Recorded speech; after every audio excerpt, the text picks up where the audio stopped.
साथियों, जहाँ तक बात देश के प्रधानमंत्री की है तो आप जानते होंगे अक्सर बात होती रहती है कि तीसरी आर्थिक शक्ति बन चुकी है और 5 ट्रिलियन इकोनॉमी की बात बार बार होती है। कहाँ बाधाएं हैं, क्या दिक्कत है? क्योंकि अगर देश के जो पढ़े लिखे लोग हैं, आप जानते हैं देश को नेता नहीं चलाते, मैं कड़वा बोलता हूँ थोड़ा, लेकिन सच्चाई ये है कि जो पढ़े लिखे लोग हैं, अधिकारी हैं और जो जानकार हैं आर्थिक मामलों के, सामाजिक में, वही चलाते हैं।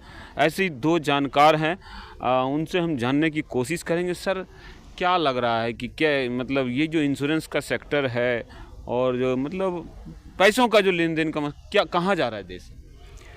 देखिए, जहाँ तक पब्लिक सेक्टर जनरल इंश्योरेंस की बात है, अभी सरकार ने जो है इसी बजट सेशन में 100% एफडीआई को लेके एक प्रपोजल रखा। आप देखें इसको कि आज हमारे देश में 74% का जो एफडीआई है, उस पे भी इंश्योरेंस में जो है हमारा जो पेनिट्रेशन है वो 32% है।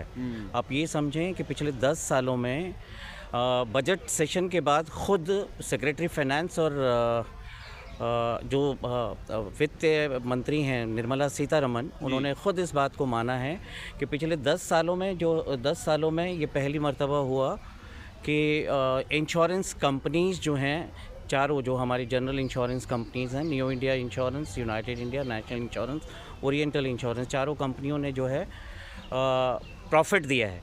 और बहुत ही एडवर्स स्थितियों में आज जो है, जहां हमारे पास 70,000 एम्प्लॉयज़ होते थे आज से 20 साल पहले लगभग, आज हमारे पास लगभग 22,000 लोग रह गए हैं। जो लोग इसमें एजेंट बनते हैं आपके, एडवाइज़र जिसको भी बोलते हैं, क्या उनको भी काउंट करते हैं इसमें? नहीं, वो दे आर ऑल एक्सक्लूड, वो सब इसमें शामिल नहीं है। ये जो पे रोल पर जो एम्प्लॉयज़ हैं, मैं उनकी बात कर रहा हूँ। उन कठिन स्थितियों में आप ये देखें कि जहाँ 70,000 एम्प्लॉयज़ थे, आज हमारे पास 20-21,000 एम्प्लॉयज़ हैं। उस पर जो है हमने इंश्योरेंस प्रीमियम जो है वो 10 गुना से भी ज़्यादा कर लिया है इन 20 सालों में। और प्रॉफिटेबिलिटी हम लगातार दे रहे हैं। गवर्नमेंट ने खुद इस बार आंकड़ा दिया है अपना कि चारों कंपनियों ने जो है 1066 करोड़ जो है प्रॉफिट किया है एडवर्स स्थितियों में। और ऐसे में जो है लगातार सरकार खुद भी स्पष्ट नहीं है कि अभी पिछले दिनों आपने देखा होगा कि जब 2017 बजट सेशन में माननीय जो स्वर्गीय हमारे अरुण जेटली साहब थे, उन्होंने यहाँ डिक्लेयर किया था बजट सेशन में कि हम जो पब्लिक सेक्टर की 3 कंपनियां हैं उनको मर्ज करके तीनों कंपनियों को मर्ज करेंगे ताकि जो है इनका सर्वाइवल हो। आप लोग इसके विरोध में जो विदेशी फंडिंग की बात आ रही है 49% 51%, कितना 49 है 51?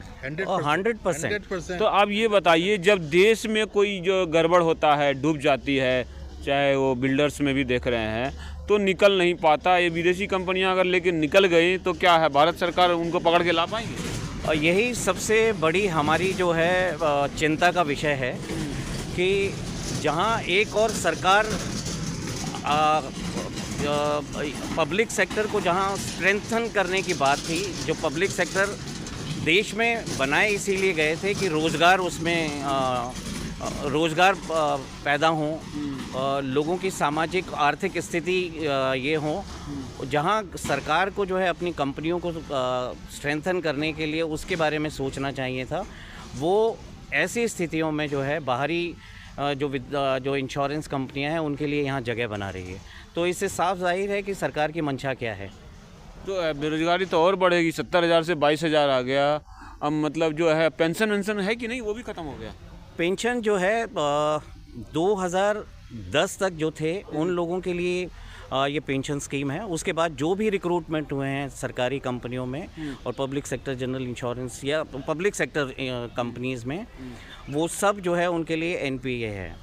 अब देख रहे हैं एनपीए के लिए एक अलग से सबसे बड़ा आंदोलन जो इस देश में चल रहा है कि भैया ओपीएस चाहिए, एनपीएस या जो है, और एक और चला था वो तो यूपीएस था, वो तो ख़त्म ही हो गया। अब तो लगातार आंदोलन हो रहा है, पता नहीं सरकार कैसे जो है सुपर पावर बनाएगी इस देश को। हर जगह विरोधी हो रहा है। क्या लग रहा है, संभव है मतलब सुपर पावर बनना इस तरह से दबाव करके? देखिए, हम सभी जानते हैं सरकार जो है ये बड़बोली सरकार है असल में। बड़बोली। इसके पास कुछ भी जो है विज़न नहीं है उस तरीके का कि किस तरीके से हमें देश को लेकर आगे बढ़ना चाहिए, देश के लोगों को लेकर आगे बढ़ना चाहिए। अमेरिका का कॉपी तो नहीं हो रहा, चोरी तो नहीं हो रहा उसका जो है? कह सकते हैं आप, लेकिन हर देश की जो है स्थितियां जो हैं वो बिल्कुल अलग होती हैं। हमारा देश, जहां हम जानते हैं कि विश्व का सबसे घनी आबादी का देश है ना, तो वहाँ जहाँ हम अमेरिका की बात करते हैं वहाँ टोटल मेरे ख्याल से 28-29 करोड़ लोगों का वो देश है। जैसे 30 करोड़ ही हो तो हमसे तो बहुत चौथाई हो गया। Yes yes yes. तो वहाँ की पॉलिसीज़ आप डायरेक्टली यहाँ पर नहीं थोप सकते हैं। नहीं थोप सकते। ये थोपने वाली बात किसी दिन जो है सड़कों पे क्रांति ना हो जाए, देखना चाहिए। अब ऐसे आप चुनाव जीत रहे हैं तो इसका मतलब ये नहीं हुआ कि जो है आप जनता की भावनाओं को दबाएंगे। क्या लग रहा है, कुछ क्रांति भी हो सकती है ऐसे अगर चलता रहा तो? भारत देखिए सर, अगर हम इसके उसको देखें तो हम लोगों के ऊपर जिस तरीके से राज किया गया है, इतिहास अगर आप देखें, जवाब भी मिला है। हाँ, जवाब भी मिला है हमें। तो हम लोग जो हैं, हमारे को एक तरीके से दिमागी तौर पर गुलाम बना दिया गया है अभी।